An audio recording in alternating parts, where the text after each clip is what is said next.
Dear friends and alumni of the University of Leicester, a heartfelt welcome live from the Chrysler Building here in New York.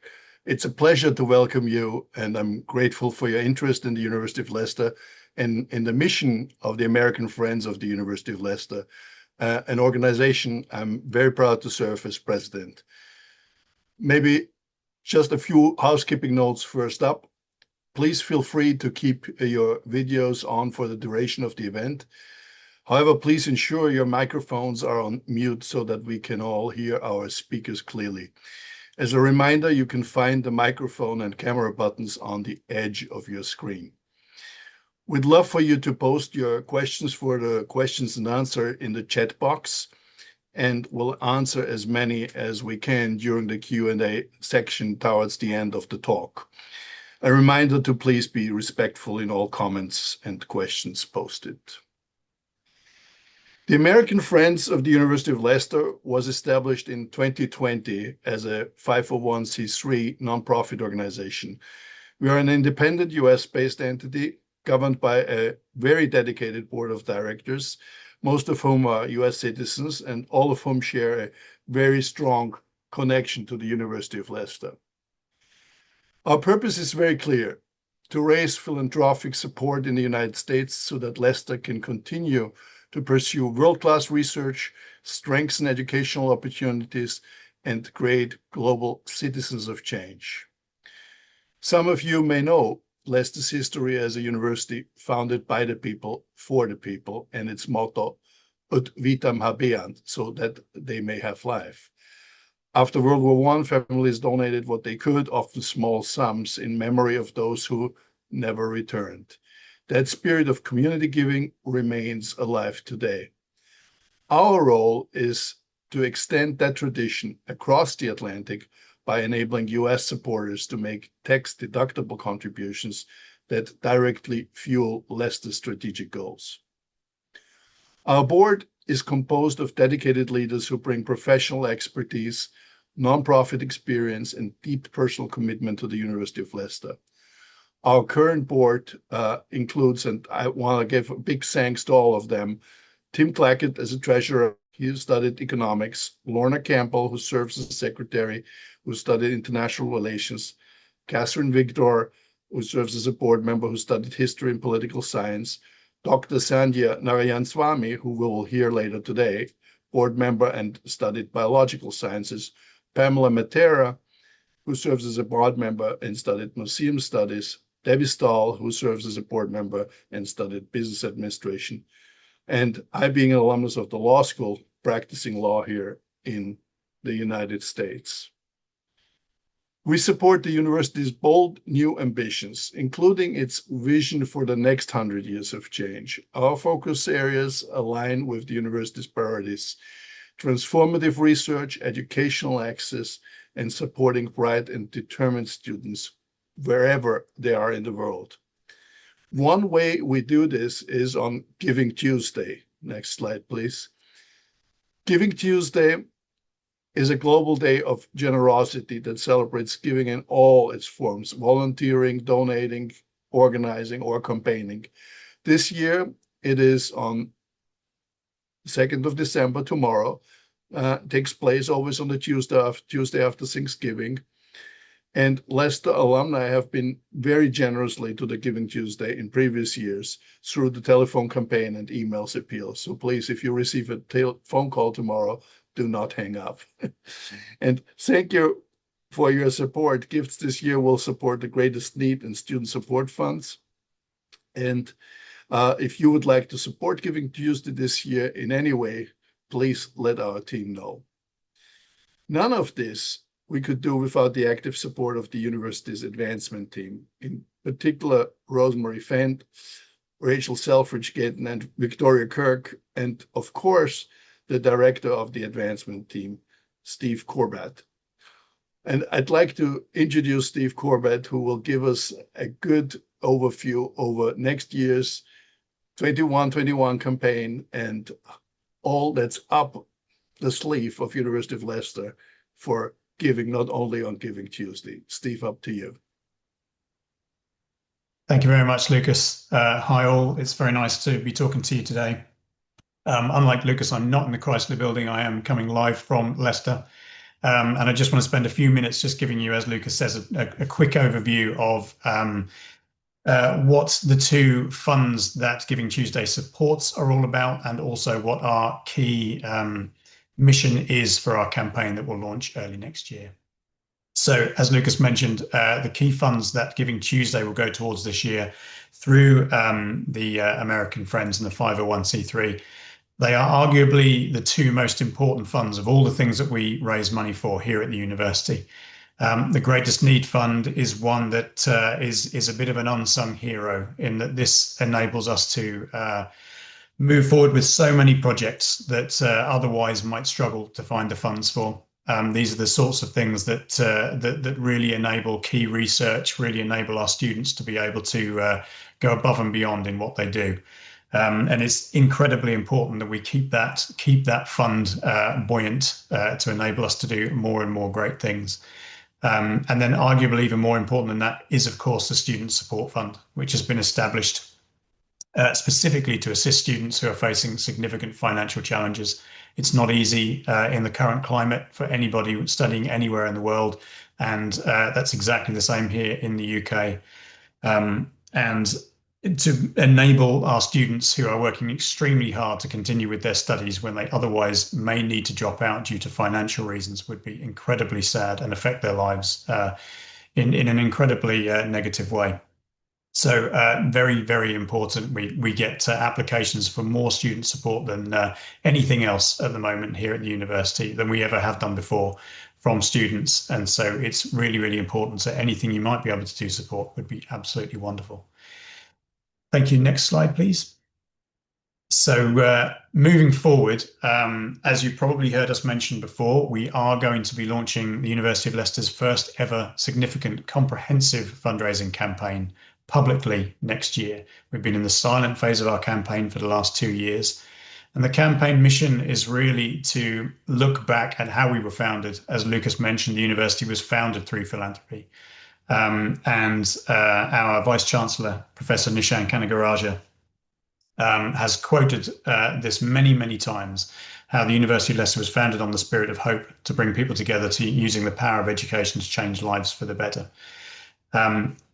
And one of the things we always like to do is look back at our founding donor when we are doing things like launching this campaign, Dr. Astley Clark, who was one of the locals in Leicester who made the first donation to found the university in the first place. And this fantastic quote, "Now every material asset a person possesses may flee. Education alone is an asset of which an individual cannot be robbed," which we still abide by when we're looking at any kind of philanthropy campaign or endeavor. So our campaign mission is very straightforward. It's to be comprehensively raising money to effect transformation across as many different areas as possible. We want to be able to look back.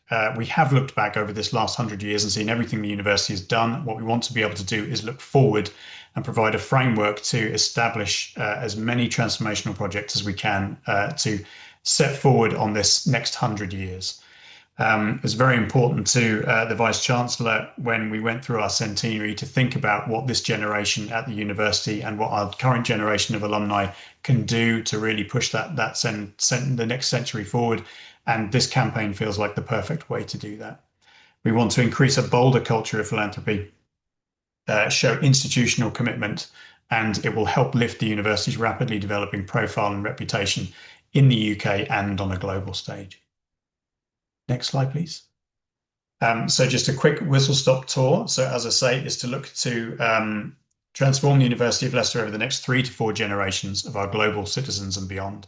Our target is to raise £100 million, which for Leicester and for the UK market is an extremely ambitious amount, given what philanthropy is like here in the UK universities.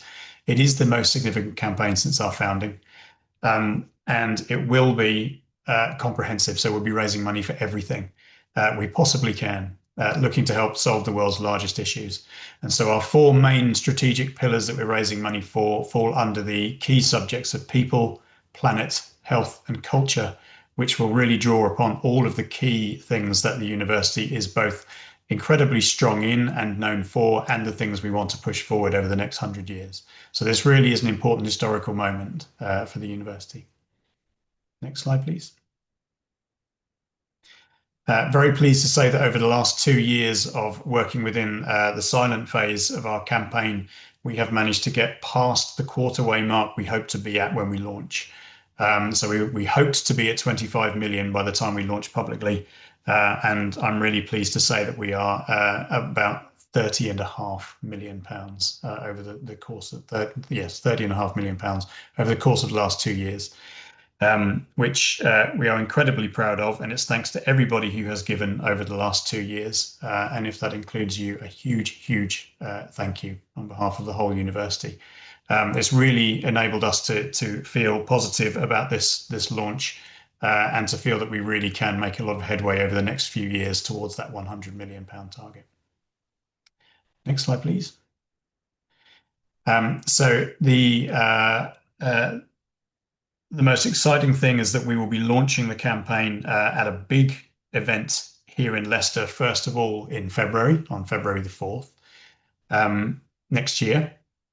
And then what we are planning to do in April is come out to the US with the Vice Chancellor, along with various members of the university community as well, to visit several cities over the course of about 10 days. And so we are looking to come to New York, to Boston, Washington, DC, and then we'll go across to Canada to Toronto. How we're kind of moving across those cities, we are just in the process of finalizing at the moment, and we will make that very clear to everybody, because what we would love to do is see as many people as possible in those destinations. So we hope to hold a couple of launch events to celebrate the launch of 2121, hopefully in New York and in Toronto, and then everybody everywhere else. We will hold some alumni gatherings, alumni dinners, depending on how many people we can get together in those places. So if you are in the vicinity of those 4 destinations, we would please do look out for when we're going to be there. We will be sending out more information about that very soon, and we would love to be able to see you there. And so I just want to leave you before I hand back to Lucas on one of my favorite quotes from a big hero of mine, Mr. Steven Spielberg. This particular quote is about how he has worked with composer John Williams throughout most of his career. And he is very open about saying that whatever his films represent, whatever it is that they are saying, whatever the story is, they are only really brought to life when the music of John Williams is added into the mix.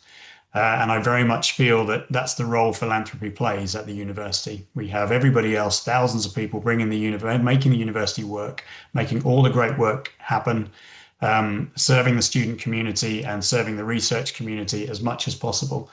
And we feel that it is our job in the Advancement Office to work with everybody around the world to get as much support for that as possible. And philanthropy really does add the musical score to that and really lift it in terms of what it enables. And it's an analogy that I use very often. So I just wanted to share that with you today, but it really does make all the difference to the final piece. So thank you very much. Very nice to talk to you. I'm going to hand you back to Lucas now, and hope to see as many of you as possible in April next year. And thank you, Steve, for all you and also your team does. And of course, we look very much forward to see you in April together with the Vice Chancellor Nishan in New York, Boston, Washington, Toronto. So, of course, as many alumni that live in those cities, are very welcome and already invited to join us. And of course, they're also invited to join us in Leicester next year on May 14 at the Alumni Awards dinner. I just saw the message going out today, so I thought I'd sneak that little invite in as well. One of our most impactful programs as American Friends is the American Friends PhD Scholarship Award. that has been established in 2022 to support PhD researchers connected to the United States through the area of study or academic engagement, be it in Leicester or, and that is absolutely unique to Leicester, via distance learning. So allowing these scholars to combine research and professional life. And Leicester, and I cannot highlight enough, is really playing a pioneering role in that field. So I'm pleased to highlight our current scholars, two of whom will be presenting their research at today's event. First off, our initial 2023 inaugural scholar, who won't join us today, but will provide us with a video later, is Meg Gaillard with the School of Archaeology that studies and researches via distance learning. So she is one of those who actually takes advantage of the route of PhD via distance learning. And it's fantastic in her case. Her research focuses on cultural heritage preservation and climate resilience, examining how communities and heritage professionals can protect at-risk cultural resources in the face of climate change in her home state of South Carolina. And just coincidentally, she's also in charge of actually doing just that in her professional life in South Carolina. So it's a fantastic combination of being able to combine research and profession, and you can do that only with Leicester. Our 2024 scholar, Esther Kentish, who we will hear a little later, she is actually based in Leicester with the College of Social Sciences, Arts and Humanity. She hails from the US. She is American, and her PhD work explores how doctors have expressed, processed, and documented their experiences during the COVID-19 pandemic through memoirs and diaries. And it's a very important lens into healthcare identity and crisis. And I clearly can see a book forthcoming here. And then please let me introduce our 2025 scholar and first scholar student speaker today, which is Dale Sindel. She actually studies with and researches with the School of Museum Studies via distance learning. So she is another one who is actually based in Miami in Spain and takes advantage of this unique combination of distance learning and professional interest. And her research investigates how food can be used within museums as a tool for learning about identity, community, and cultural difference, bridging museum practice with contemporary social engagement. And she will tell you much more and more about this. And I'm very, very interested to hear her presentation today. Dale, up to you. Thank you, Lucas. Greetings, everybody from sunny Miami, and thanks for inviting me today. My name is Dale Sindel. I'm a part-time distance learning PhD student in the School of Museum Studies at the University of Leicester. I am deeply honored to be this year's recipient of the American Friends PhD Scholarship Award, and today I would like to share my research topic with you and express why your support has been so important to me and how it has shaped my progress. Next slide, please. My project's working title is Eating the Exhibit, Visitor Perspectives on Food as a Tool to Spark Learning and Dialogue in Museums. I know you're all salivating over that picture. In simple terms, I study how museums can use food and the sensory, emotional, and cultural connections it carries as a tool for learning and inclusion. Next slide, please. So I've coined the term gastromuseology. If you use that, please feel free to quote me, to describe the meeting point between food and museums, which are two of my passions. Food is more than nourishment. It carries memory, identity, emotion, and belonging. Museums, in turn, are places where we interpret and share our collective stories. And my research explores what happens when we bring these two worlds together. This work also addresses a gap in museum studies, how food can act as a pedagogical tool to support meaningful, transformative learning. Next slide, please. By adding visitor-centered focus through the lens of food, museums can create truly experiential spaces, places where meaning is not just observed, but built through participation. When visitors engage their senses that go beyond simply looking or listening, they discover new ways of knowing. Storytelling, sharing meals, and facilitated conversations invite people to connect more deeply, to feel the past, and sometimes see the world a little differently. Food in this way becomes an opportunity for connection with ourselves, with each other, and with the wider world, an experience that can shift perspectives. So I'm asking this question: can food as a catalyst inspire greater openness toward people whose backgrounds differ from our own? Through this research, I hope to make an original contribution showing how food can help museums foster empathy, participation, and dialogue by bringing in community voices and shaping the experience to reflect the many backgrounds and life stories of visitors. Next slide, please. So my fieldwork takes place here in Miami at the historic Hampton House. If you're ever in Miami, I highly recommend you stop by. It is a beautifully restored hotel that was once a gathering place during the civil rights era of segregation in the United States. Dr. Martin Luther King Jr., Malcolm X, Muhammad Ali, and many Black performers stayed there, ate there, and partied in this safe haven at a time when they were not welcomed in other hotels. So during my research, my fieldwork, I developed a 3-hour-long food-based pilot program that links the museum's civil rights narrative to the meals that these historical figures actually enjoyed. Dishes like fried chicken, collard greens, fried okra, and cornbread. So this is known as soul food, among many others. To introduce the program to my study participants, I researched and produced an 8-minute video that places food at the center of the Hampton House story for the first time, helping visitors imagine not just what these leaders said, but what they ate, how these meals symbolized resilience, community, and dignity.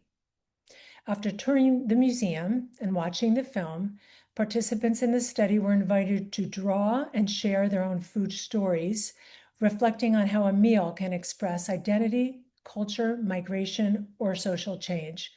The program was designed to support the museum's mission to bridge cultural difference among visitors of diverse backgrounds and change perspectives on discrimination. Next slide, please.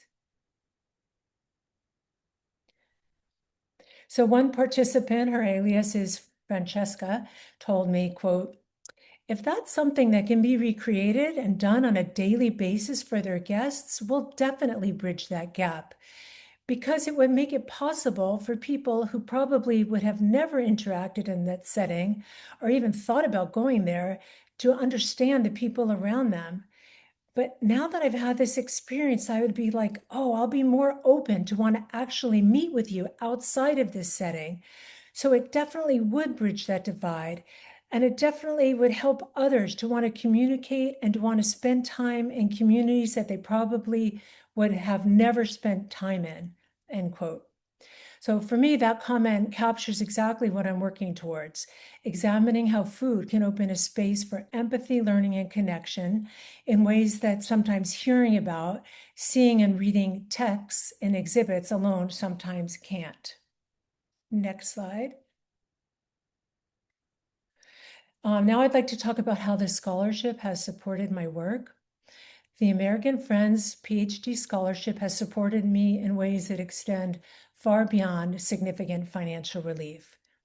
The tuition support and annual stipend have allowed me to devote my time fully to research and creative development. It supported my fieldwork costs, including one of my favorite responsibilities, deciding which food to serve for the pilot, which naturally involved a lot of tasting. It also funded video production, transforming my ideas and original archival research into a tangible experience for museum visitors. The scholarship has made it possible for me to travel to other food-centered exhibits, like one I saw recently called Resetting the Table at Harvard University's Peabody Museum of Archaeology. This helps me build expertise and become, I hope, one of the leading voices in this new area, gastromuseology.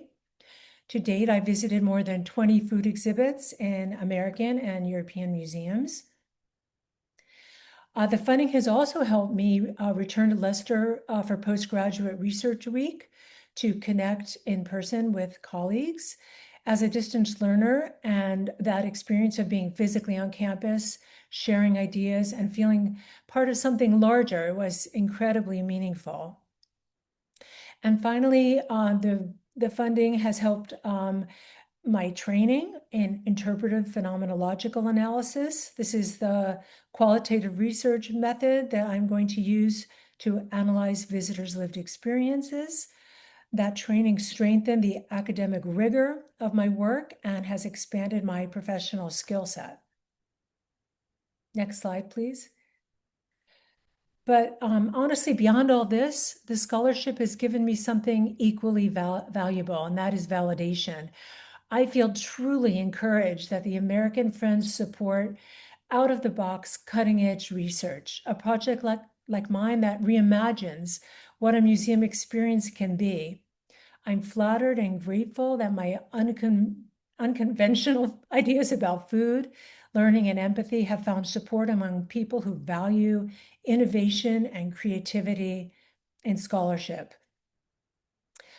In closing, I'd like to say that without this scholarship, I could not have developed my work in the way that I envisioned. The American Friends have not only supported my research financially, you've helped me grow as a thinker, a creator, and a member of an international academic community. Your generosity has nourished my research in every sense of the word. I hope my work reminds us that food, like education, connects us all. It feeds curiosity, sparks conversation, and brings people together. Thank you for believing in research that dares to innovate and for helping scholars like me turn bold ideas into meaningful impact. I will now pass over the microphone to our next guest speaker, Esther Kentish. Thank you. Hello, my name is Esther Kentish. I am a student in the English department as well as the empathetic healthcare department in the medical school. My presentation will be over COVID-19 and kind of investigating what happened and the benefit of the scholarship for me. Next slide, please. Next slide. So just a little bit about me. My name is Esther Kentish, and I am a medical humanities researcher and an author whose work examines the contemporary illness narratives, digital scholarship, and narrative theory. I hold several graduate degrees, which I won't go over during this session, but it has really shaped the impact of my research and my understanding of medical humanities and English literature and language. Next slide, please. So a little bit about the project. This project was an interdisciplinary PhD project, and it really examined the role of narrative during the COVID-19 pandemic, although it's been several years ago. There is an oral history element, which I'll talk a little bit about a little later on as we progress, but the examination is really tracing doctor writers, nursing narratives, and patient narratives from antiquity to modern day medicine. So the study actually examines NHS clinicians, where I conducted fieldwork and interviewed them one-to-one. I examined fiction novels such as Rachel Clark's book Breathtaking and Dominic Pimitta's book Duty of Care. I interviewed patients where I was able to gather the patient narratives from their perspectives. And even the doctors actually engaged in a lot of reflective writing, really stating their positionality in a pandemic, but also how they kind of reflect on the collective memories of the pandemic and what it all means today. From there, this research actually utilized mixed methods approach, combining narrative medicine's close reading with innovative digital humanities tools. So I used tools that would not normally be used in the English department, which kind of made the research really engaging and fun for me because I'm quite an analytical person. And from that, a new software was actually developed into a prototype that is now patented in the US. So, yes, I'm very excited to kind of share more about the ongoing research and the benefits as well as my findings. Next slide, please. So the core benefits of my research and the actual intellectual contribution included just a mix of different fields. So English literature and language, medical humanities, ethics, which is the philosophy branch, and healthcare practice. I was trying to bridge a gap between empathy and crisis. So, this research actually demonstrated that reflective writing and illness narratives, termed cognitive, ethical, and spiritual instruments in my research paper, they are all vital tools for doctors and patients to actually show or render visible realities that were actually invisible to the general public.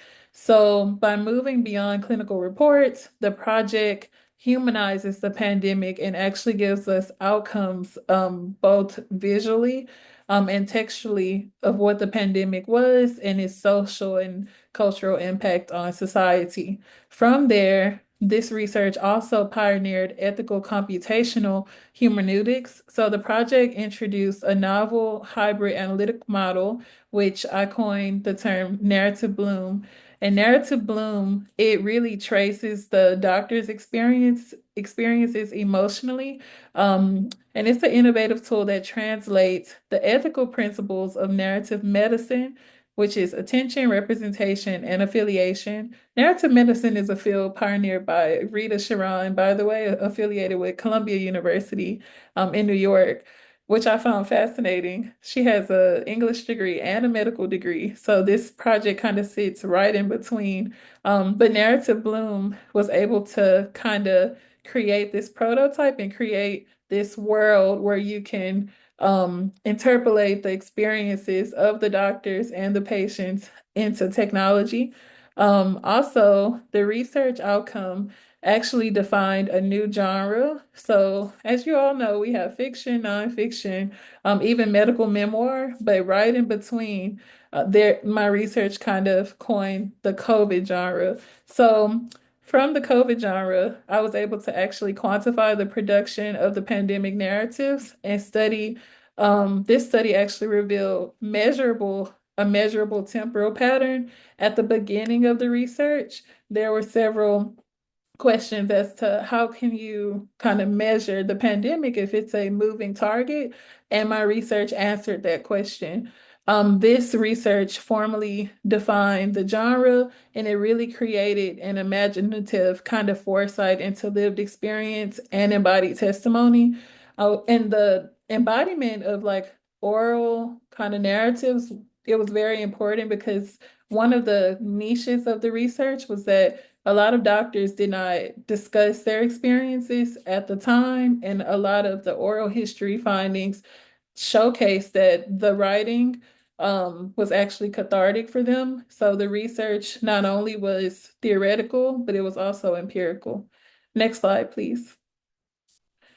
Again, some of the key outcomes were the Narrative Bloom Behind Words app. It's also a website that's privately piloted at the moment. But it's being formalized for NHS facing context, offering clinicians a transparent, self-governed digital space for emotional reflection, aiding in the management of burnout and moral injury. So what that means is when I conducted the field work, I interviewed over 25 doctors and I sat with them. I had them do emotional healing workshops, and that just kind of showed me a need in between the theoretical, which were the doctor memoirs that I kind of read from 2020 to 2022, and then present day 2025. What are the needs now and how are they answered or accommodated?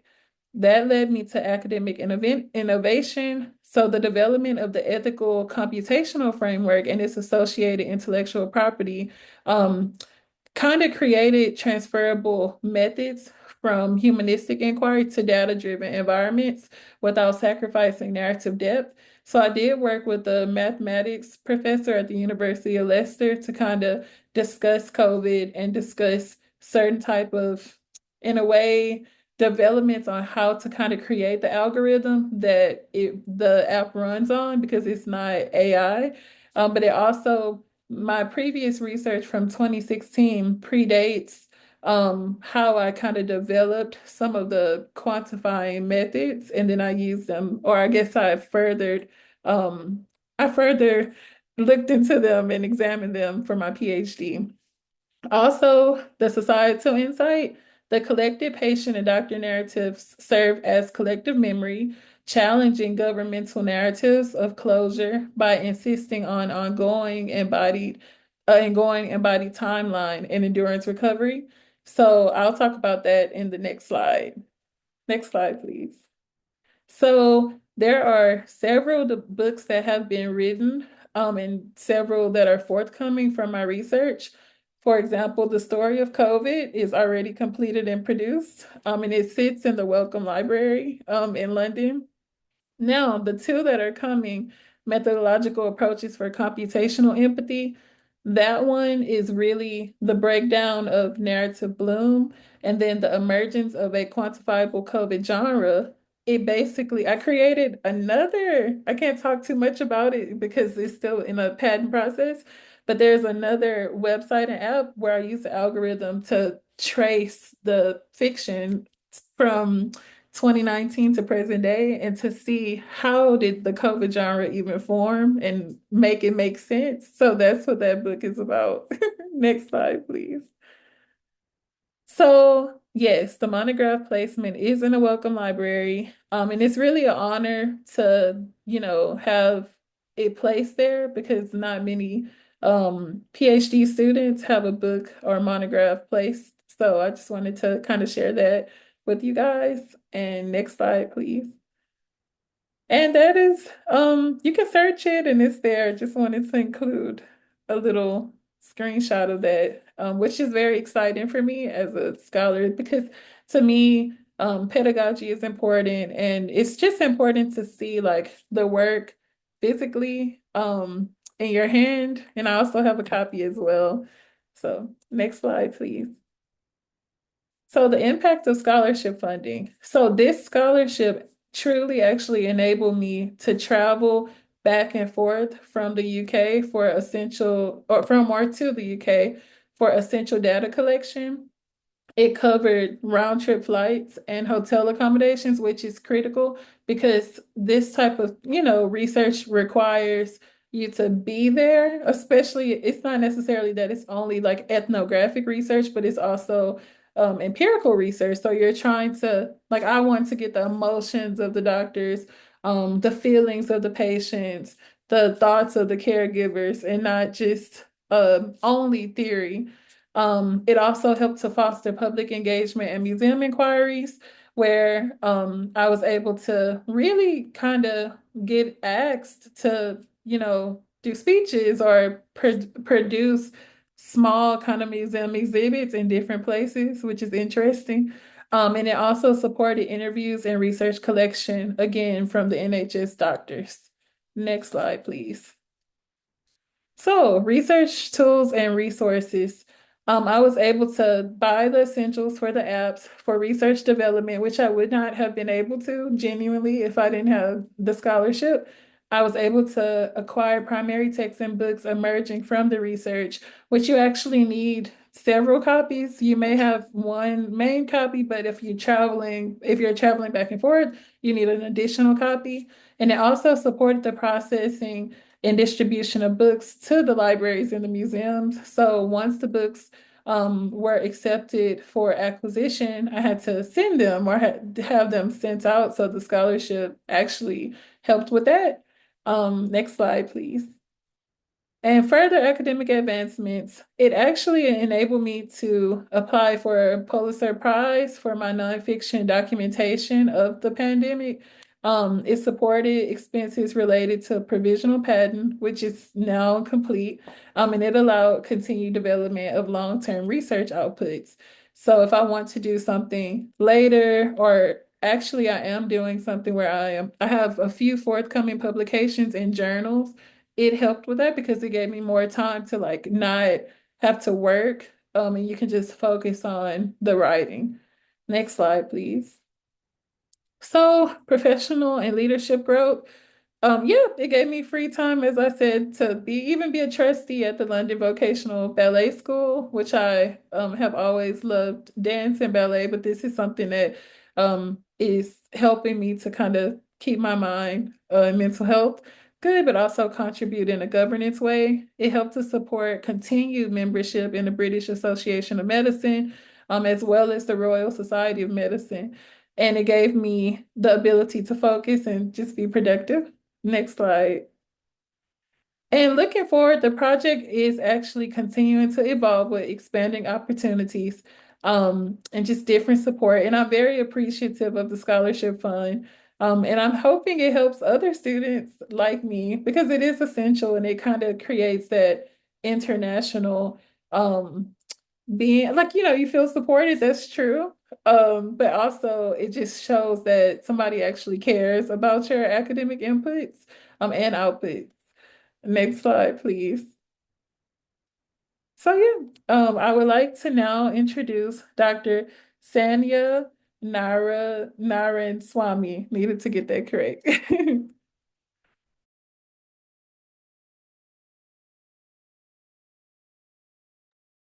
Hello, everybody.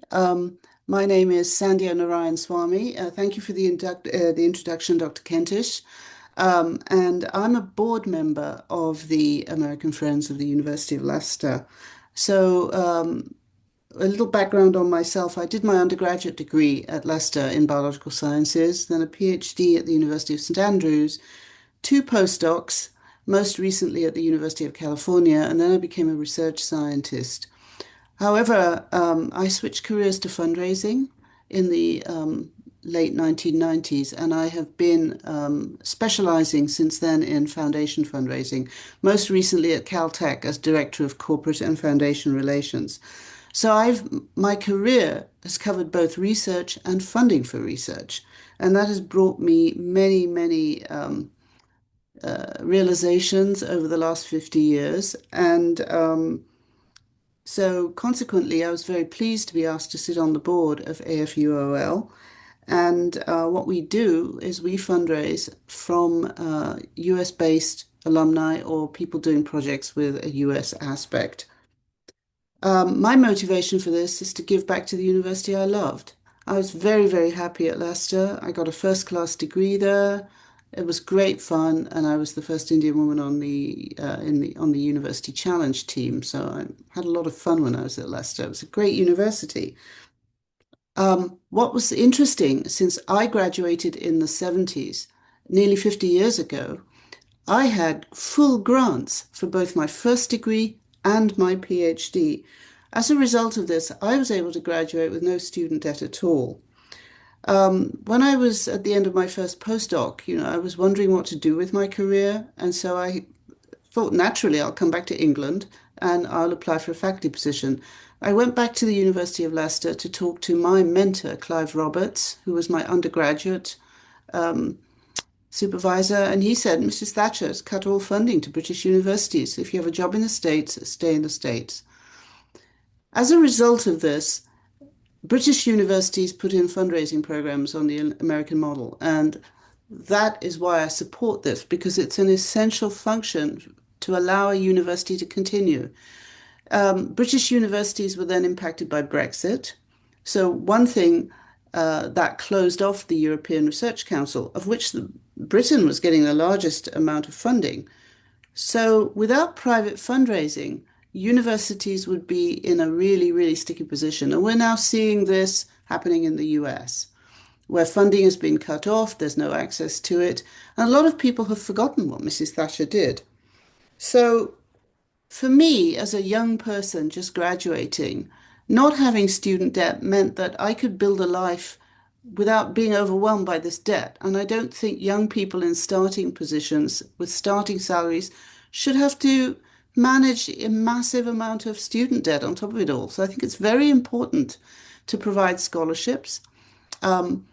About 10 years ago, in my late 50s, actually, I started learning to fly, and I myself got a student scholarship from a pilots organization, and it made a huge difference to my ability to continue my flight training.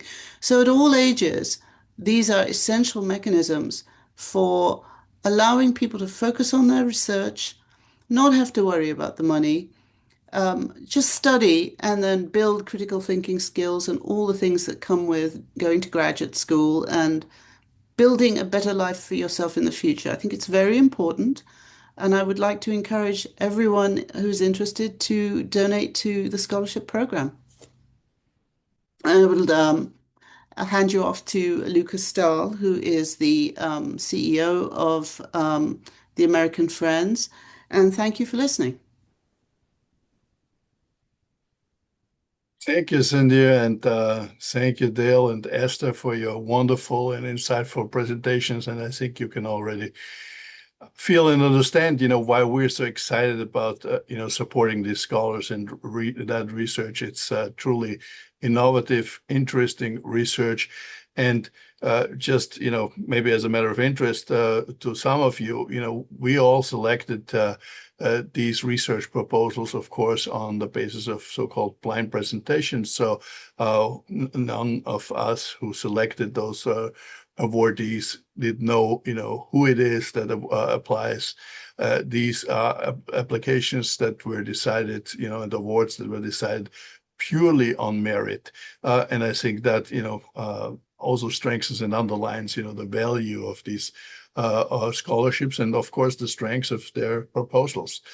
So we have now about 10 minutes time for some questions and answers. And I've seen in the chat there have been already, a strong West Coast group forming here, asking why there is no U.S. event on the West Coast. Any reason why there is no U.S. event on the West Coast? Is there a lower density of alumni in the West?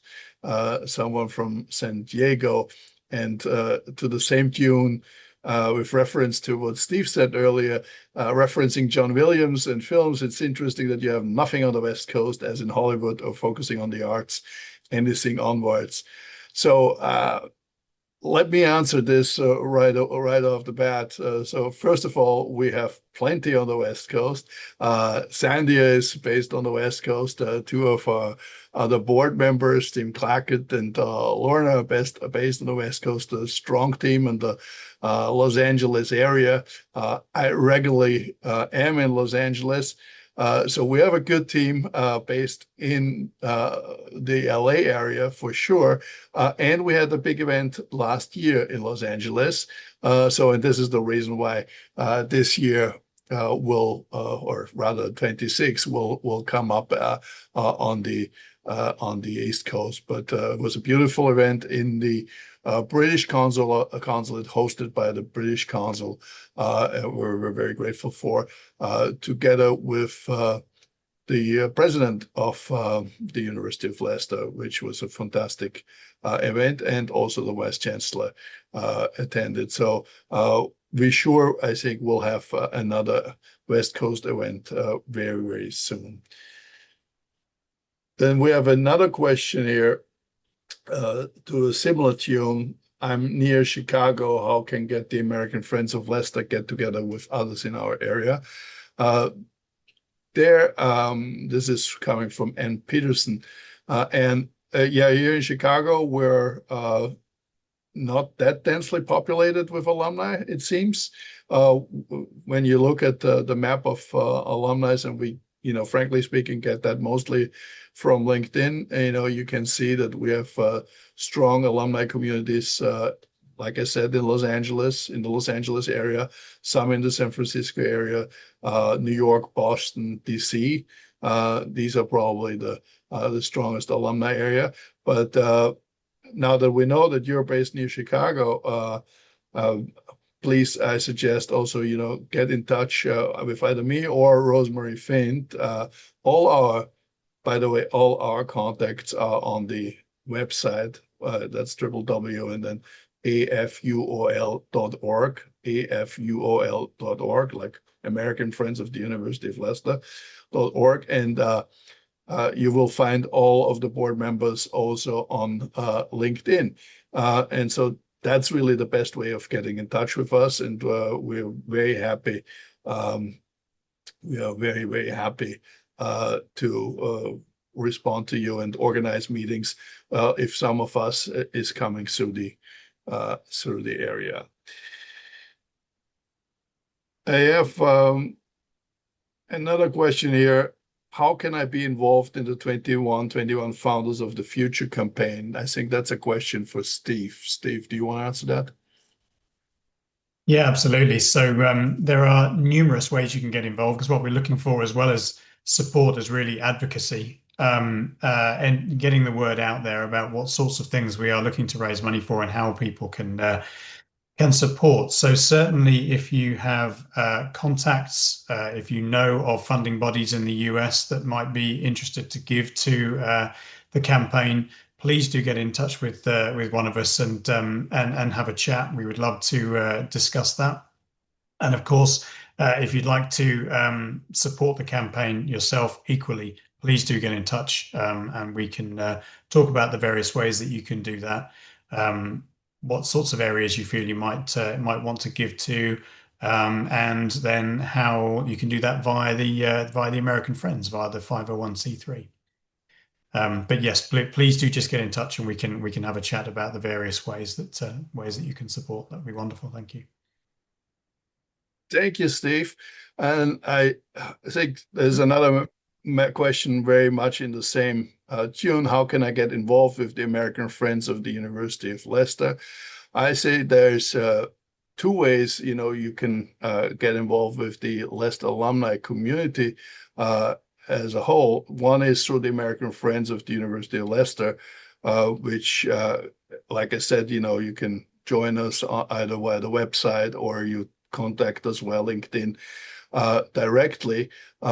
There's also an interest in setting up branches of the Alumni Association. So if that's of an interest, that you want to meet and organize together with other alumni, I would suggest highly that you get in touch with the advancement team, and they can help you along and connect you with other alumni in the area. This is something we're trying to sort of organize as an additional layer of our activities next to the American Friends Foundation or organization, if you will, so we can also have the groups of alumni organized locally. Next question that I see here, do you have to be based in the USA to join? Can I be based in another country if I'm still a US citizen? I say a wholehearted yes. Actually, the unfortunate truth is if you're a US citizen, even if you are in another country, you can still pay taxes in the US. So the big benefit, of course, and one of the reasons why we formed a so-called 501c3 not-for-profit organization rather than just a simple association is that by way of having a 501c3 organization registered with the IRS, your donations can be tax deductible. So if you are a US citizen and you live outside the US and you still want to make tax deductible contributions to Leicester, this is the way to do it. And the easiest way actually to do that is through the link on our website where you can make the donations very, very easily. And of course, in the event you intend to make a bigger donation, either to also our 2121 campaign, please then get in touch with us directly. I'm sure, with Rosemary or Steve, we can organize to make these and handle these donations. We have once in a while, thank you very much, by other foundations that have been working together with our 501c3 foundations, received very generous donations. And I'd like to say thank you for that at this point. And of course, those can be handled directly. I'm getting asked again to mention the links to the website. I think that's been said before, but it's www.aful.org. You can also find us on Facebook with facebook-ful.org. And you can also connect with us on the Instagram with Leicester Alumni. So best way to communicate, though, that I saw in the past, also participating in our local events, is via LinkedIn. So I highly suggest, please connect with us on LinkedIn. And I see here that also some people say I've never been contacted by anyone in the LA area. Well, I can promise you that will for sure change now.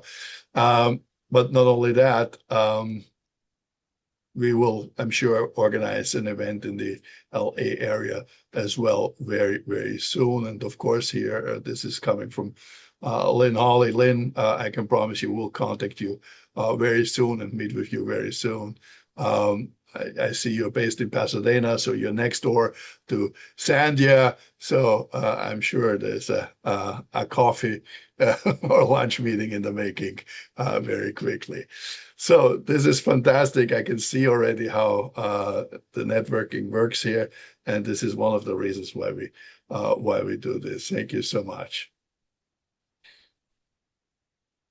Another question that has come up, and maybe to Sandy, you mentioned before why you support the PhD scholarship, but maybe you can also quickly tell us a little bit what you enjoy most about being on the committee itself, being on the board of the American Friends. You have to unmute, Sandy, so you're muted. Well, at this stage in my career, I think it's appropriate for me to be on boards. And so I was asked to sit on a couple of boards.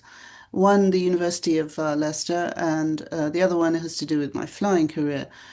But to be perfectly honest, everybody I know gets asked more than I do. And I think there's a lot of racism, actually, around asking people who are not middle class, upper middle class white people to sit on boards. I would love to sit on a foundation board, but I'm never asked. So I took these as opportunities to be able to do something useful at this stage in my career, because it's not something that I get asked often, and I think I should be asked. I'm semi-retired. I have my own business. I can do what I like, and I enjoy being on boards. I think everybody has to do this. It's something that you have to do as part of a career, especially an academic career.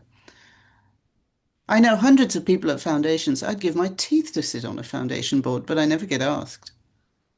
So when I was asked, I was very, very pleased to say, yes, I would like to do this. And Sandy, we were very lucky that you said yes, and we were very lucky to ask you, actually. I think that's what it is. It's all about giving back. It's about the people. I think I mentioned this before.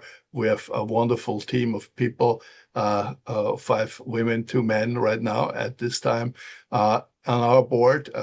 One question that comes here also up in the chat is, we have an open vacancy of secretary and director. For secretary right now at this point, gratefully, Lorna is actually agreeing or has agreed to do this for the actual year right now. So this is spoken for at this time, but we'll probably have an opening up again in about a year. And there's also another opening for a director.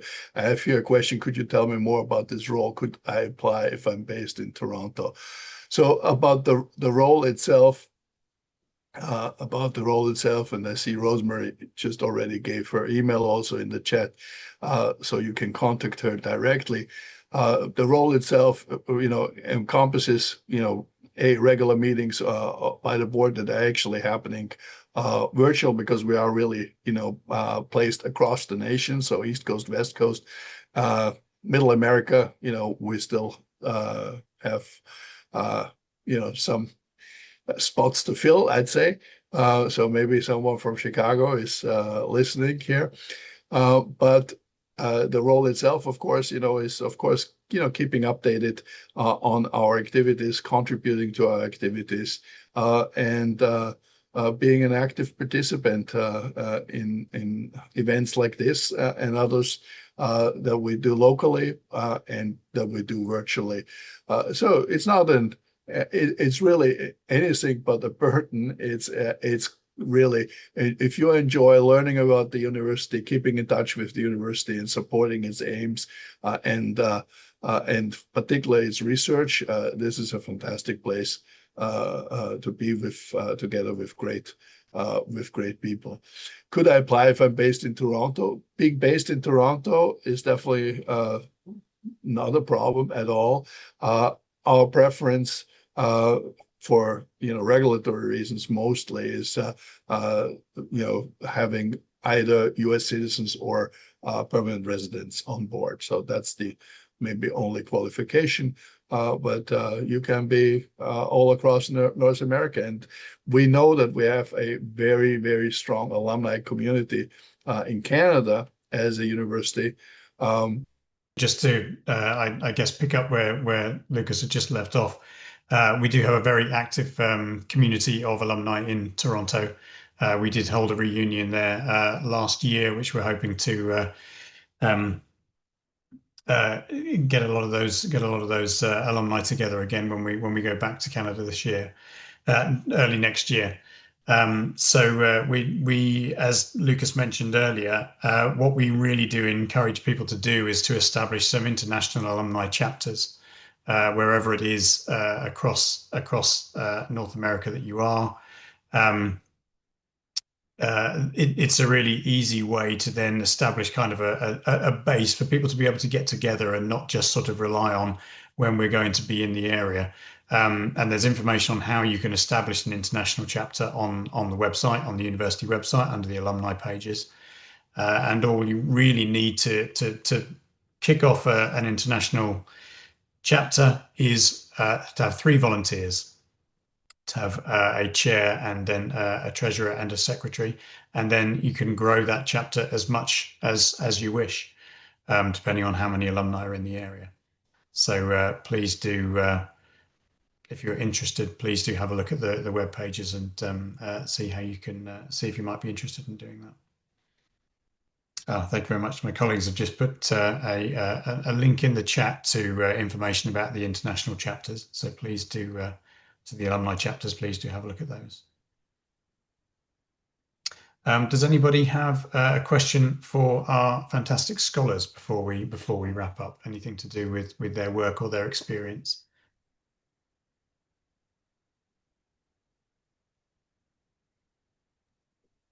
I was really interested in what was happening, and I very much liked, and I'm sorry, I can't remember her name, that did the food. And Dale. That because when I was at Leicester, I met a woman from London who graduated with food, curating food, which was very much like she was talking about. And she even was hired to do funerals, because culturally funerals are different across the lands. And I found it just fascinating, and I'm not a foodie, but I found it absolutely fascinating. And she did that at the Foundlings Museum in London and curated the food from previous centuries that the children would eat. It was fascinating. So I was very glad that someone else was doing something on culture and food. So that's all. They both were wonderful. So I don't want to just say that, but that happened to be very, very lovely. remember. Apologies for the sudden interruption, but my computer has a life on its own and shut down unexpectedly. So something like that can happen. I do not see where we have any further chats, but I think we're pretty much out of time in any way. So I would like to thank you for taking part in our American Friends special, and in particular, thank you to the speakers for their presentations, and thank you to our scholars. I think the scholars we heard today represent the innovation, global perspective, and purpose that we as American Friends are committed to supporting. And as we celebrate this extraordinary work of our current scholars, we also, of course, looked out the future. We've said it already. So we're now preparing to select and fund our next PhD Scholarship Award recipient for 2026. And of course, we would like to happily invite you to please participate in donations and giving for those 2026 recipients. And of course, if any scholars, potential scholars are listening into this, since this is also going to be recorded, feel free, to put in your presentations and applications for the 2026 scholarship if your research has a connection to the United States of America, or if you are personally American. Let me close by that. As an Austrian-American attorney and a proud Leicester graduate, I know firsthand how education can transform one's trajectory. Leicester has opened doors for me, and it has done the same for thousands of others around the world. So I would like you to invite to be part of this ongoing story. So your support allows Leicester not only to educate students, but to shape leaders and innovators who will meet the challenges of the next century as global citizens of change. And thank you for being here, and thank you for standing with the American Friends of the University of Leicester. And already today, happy holidays and a healthy and happy 2026. Thank you.